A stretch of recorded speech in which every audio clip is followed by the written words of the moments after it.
Yo tout le monde, j'espère que vous pétez la forme. Aujourd'hui on se retrouve pour une toute nouvelle vidéo sur One Piece et dans cette vidéo je vais vous donner 5 personnages avec un passé assez sombre dans One Piece. Bon, n'oubliez pas que ça reste totalement subjectif et que voilà, ça reste mon avis, mais comme avec la dernière vidéo, vous pouvez commenter et me donner votre top 5. Bon voilà, on se retrouve juste après ce petit intro. Un petit truc avant de commencer ce top 5, je voulais vous dire que je vais pas rentrer dans les détails, c'est que certains d'entre vous n'ont pas encore vu tous les arcs de One Piece, donc je vais pas vous spoiler. Voilà, c'est tout ce que je voulais ajouter. Bon voilà, passons à ce top 5. À la 5e place, c'est Hancock. Hancock, avant de devenir un Shichibukai, elle était une esclave. À l'âge de 12 ans, elle s'est fait capturer par des esclavagistes et puis elle et ses deux sœurs sont vendues au Dragon Céleste pour qu'elle puisse les divertir. Après 4 ans d'humiliation, elle s'est fait libérer grâce à Tigerfish. Après leur libération, Hancock est devenue très froide et sans pitié.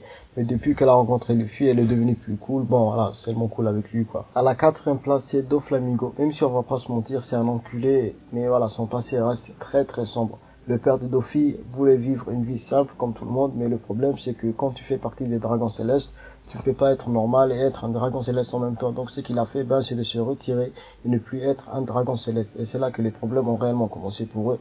Les gens les détestaient, certains les tabassaient et sa mère est morte. C'est là que Doflamingo a pété les plombs et a tué son père, puis par la suite son petit frère. À la 3e place, c'est Nami. Pour ceux qui commencent à regarder One Piece, Nami est la navigatrice de l'équipage du Mugiwara. Elle s'est fait recruter à l'arc Orange Town par Luffy. Nami s'était fait capturer par Arlong qui la faisait travailler à son insu. Il terrorisait tout son village en leur faisant payer des taxes. Et si par malheur ils ne payaient pas, c'était chaud pour leur gueule. Et il a aussi tué sa mère adoptive, belle-mère, qui comptait beaucoup pour elle. À la 2e place, c'est Nico Robin. Le passé de Nico Robin me rappelle un petit peu celle des Naruto. Les gens avaient peur de son pouvoir et les évitaient.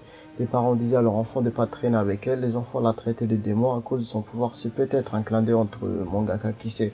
La mère de Nico Robin est morte avec le reste des savants et c'est confirmé par Spandan, le leader du CP9. À la 1re place, c'est Law. Law avait une vie assez paisible à White City dans le North Blue jusqu'au jour où une maladie assez étrange fit son apparition.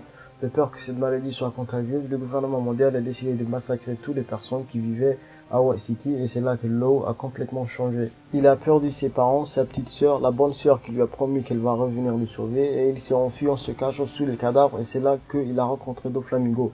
Doffy voulait à tout prix le recruter vu que Law était habité par la haine et il voulait se venger en voulant détruire tout le monde.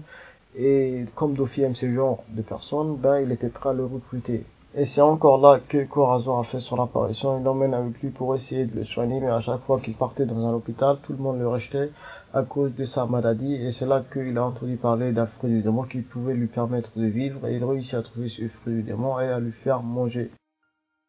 Bon, c'est la fin de cette vidéo. N'hésite pas à lâcher un pouce bleu et à t'abonner à cette chaîne. Merci d'être resté jusqu'à la fin. C'est cool de ta part. Sur ce, les Nakama. Ciao. Je fais des signes, je parle le QLF. Je brûle mes souvenirs, j'éclaire le bénéf. Cœur de billet, j'attends qu'on me crève. Et sur le 22, c'est toujours Casper. Y'a un seul de couilles pour leur faire la